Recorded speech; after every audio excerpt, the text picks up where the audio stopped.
พี่จะพูดอะไรพูดได้ดีอ่ะเอามาเลยเอาเว้ยเดี๋ยวบอกกันทั้งดีเอาจัดดีๆรองจัดดีๆนั่งที่ใกล้ๆกันเลยกันได้ด่าอุ้ยถูกใช่พอผมพ่อผมยิ่งจะเชื่อเสียไหนเยอะเลยโอ้ยเชียวกูว่าพ่อแต่งนี่หรอกเลย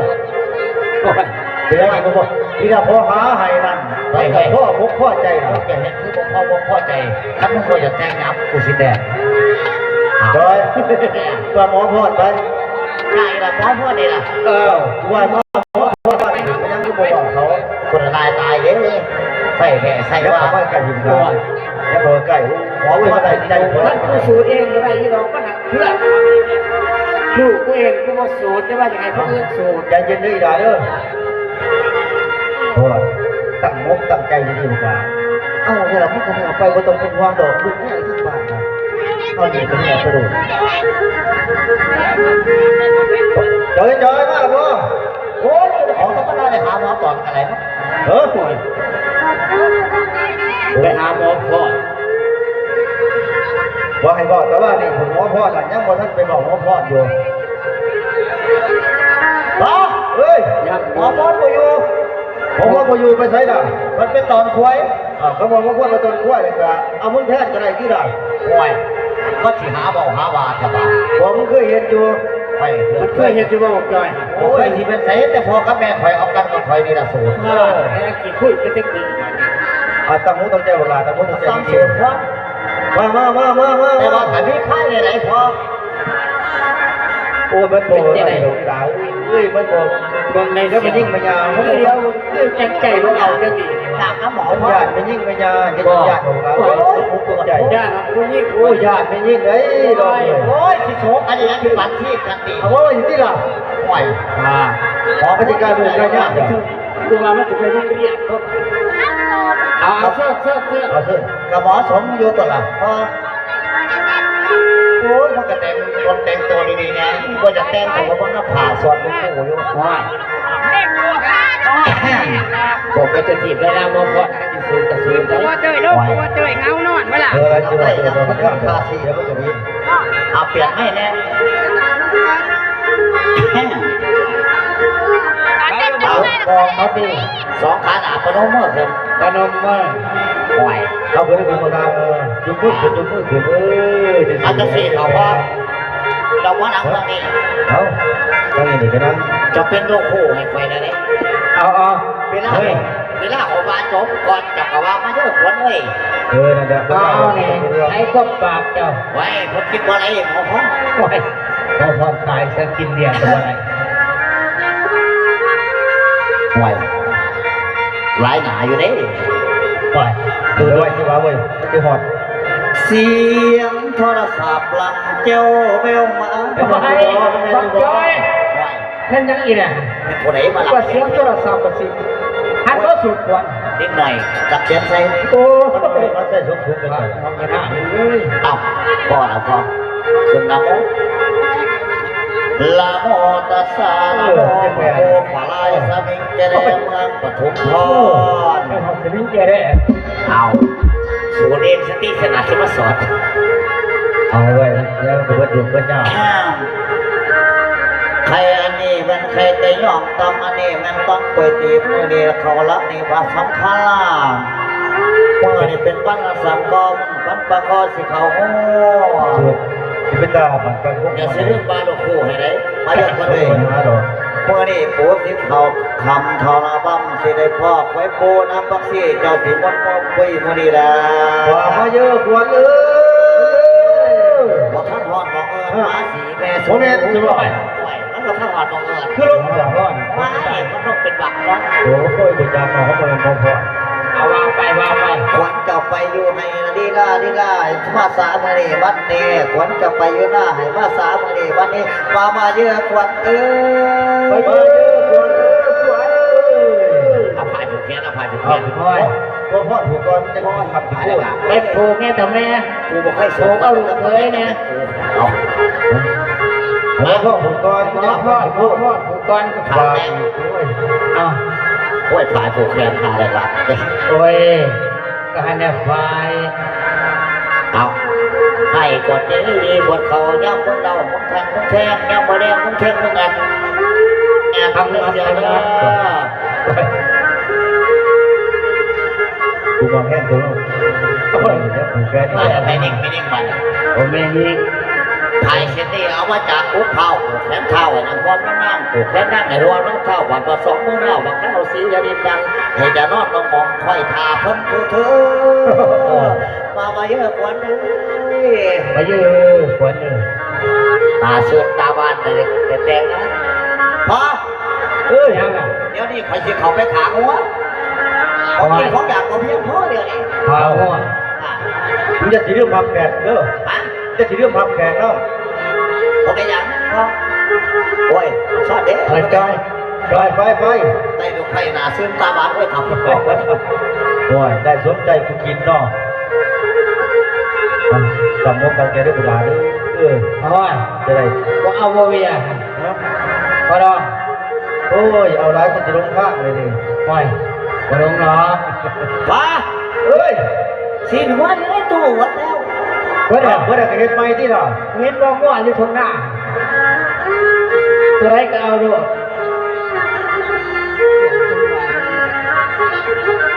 ละโซสดาน้ำหาย จอยเอ้ยมึงหาแขกเอาคนอีเด้อ พอเนยคนอยู่ใส่บีน้องหัวหนู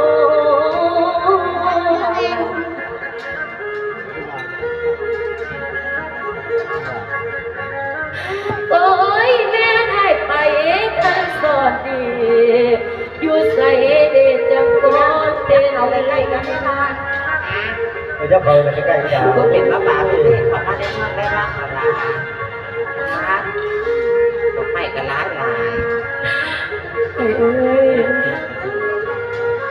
เขาบอกว่าเพื่อนเหล่านี้มันซีเมนต์ไม่บอกละเพื่อนเลยปล่อยผู้เลยกลับไปละเลย ดอกเอาห้างจะไหนก็หอดดอกเวกก็บ่มันใจกับมันละไปเบิ่งตู้เพื่อนที่สิบ่แม่ดอกห้างคือโตคือเรียนหลายแก่พุ่งกระดาษหลายก็เป็นนี่ดอกน้อง พี่อยากกระลองกลับไปถามเพื่อนน้องไปโน่น ไปจิตไปฆ่าเนาะลาพูดหลายพันทีหรือว่าให้ยีแม่บ่เข้าไปเบิ่งก่อน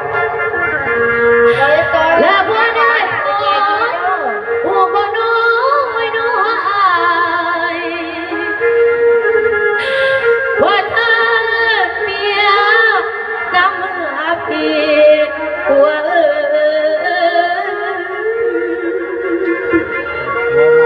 เป็นต่างแผนทีที่เขาให้กับเพื่อนดังนี่เลยนะ